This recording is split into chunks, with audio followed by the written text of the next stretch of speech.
My name's Alastair Humphreys, and for my entire adult life I've been hooked on adventure. As soon as I graduated, I jumped on my bike and set off to cycle around the world. I didn't get home for over 4 years. I cycled 46,000 miles through 60 countries, and since I came home I've rode across the Atlantic Ocean, across deserts, looking for adventure, difficult challenges in the world's wild places. Everyone loves adventure. People sit on the internet, reading websites, watching films, thinking, oh, I'd love to do that, I'd love to do that. There are so many things that stop people from rowing across oceans or walking across deserts. And perhaps the biggest one of those is the difficulty of starting, of beginning, of knowing how you even get going in a project as big and as daunting as that. So I thought to myself, what if you make it easy?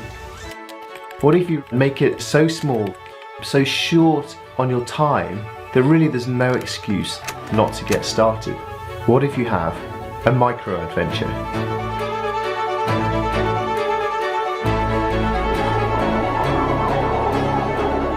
Adventure's about making the very most of life, because life is short and we don't want to get old and look back and regret all the things that we didn't do. Adventure's more of an attitude than anything else. And if that's true, then surely you can find adventure anywhere. And so to try and prove this point, my friend Rob and I set out to try and do the most boring, mundane adventure we could think of.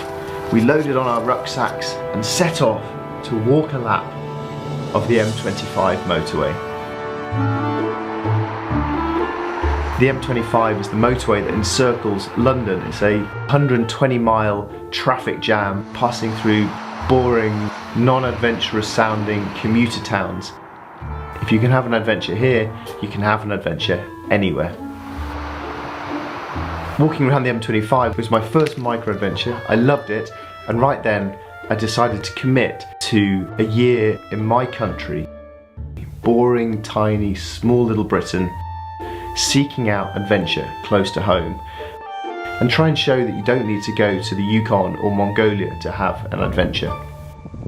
If someone said they were going to cycle across an archipelago of islands in Alaska or the South Pacific, I'd think, wow, that's the kind of adventure that I love. So why not do it close to home? Take the same philosophy of big adventures and just apply it locally.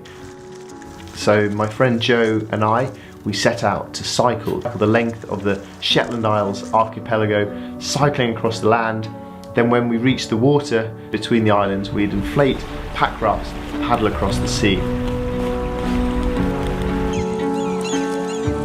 Not only was this one of the most beautiful places I've been to in Britain, it was one of the most beautiful camp spots I've been in the world.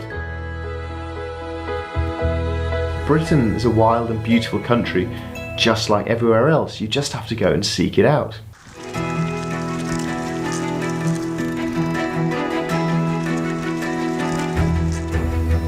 But not everyone can drop everything and disappear off to the Highlands of Scotland for a week. Time is the most precious and scarce resource that we have.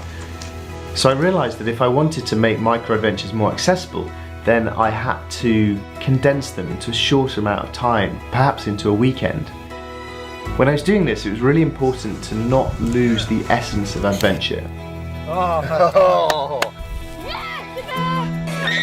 I didn't want micro-adventures to be a dilute form of adventure. I wanted them to be a concentrated form, distilled like a shot of espresso. You get the taste, you get the effect, maximum impact in this short, condensed burst of adventure.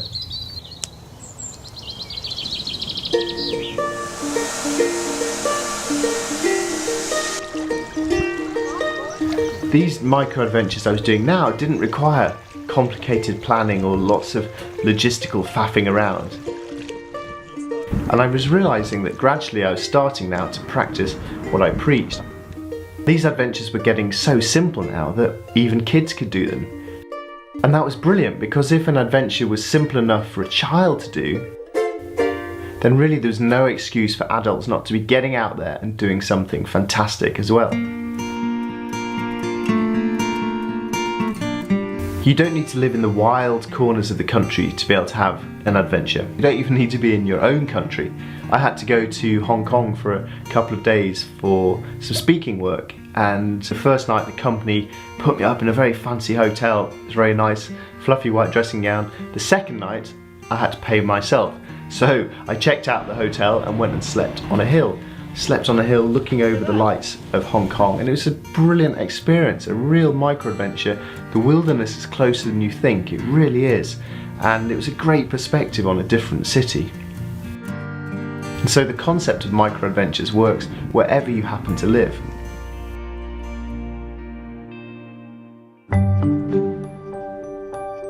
Most of us are defined by the 9-to-5 life, and so I decided to try and flip that round. Instead of being constrained by your 9 to 5, why not flip that in your head and look at the 5 to 9? When you leave work at 5 o'clock-ish until 9 o'clock the next morning, that's 16 hours of freedom to do whatever you want. Instead of heading back home and flopping down in front of the TV, why not try this? Get a bunch of friends, head out of town, and go climb a hill.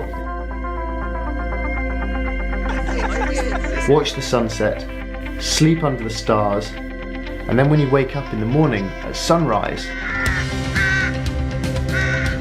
it's this amazing experience of thinking, wow, I've done something really different.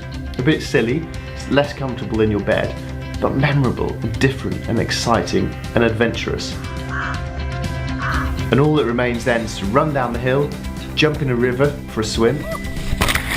Jumping in rivers is good for the soul as your morning wash. Back on the train and back at your desk by 9 o'clock the next morning.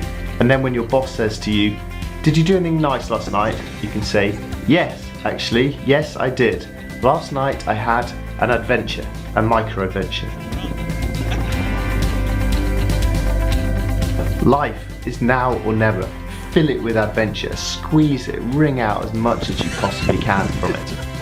Life is this moment. This is it, life, now. Tick tock, tick tock, this is our life. We need to make the most of it, to fill it full of rich, meaningful, rewarding, adventurous experiences. So will you go on a micro-adventure?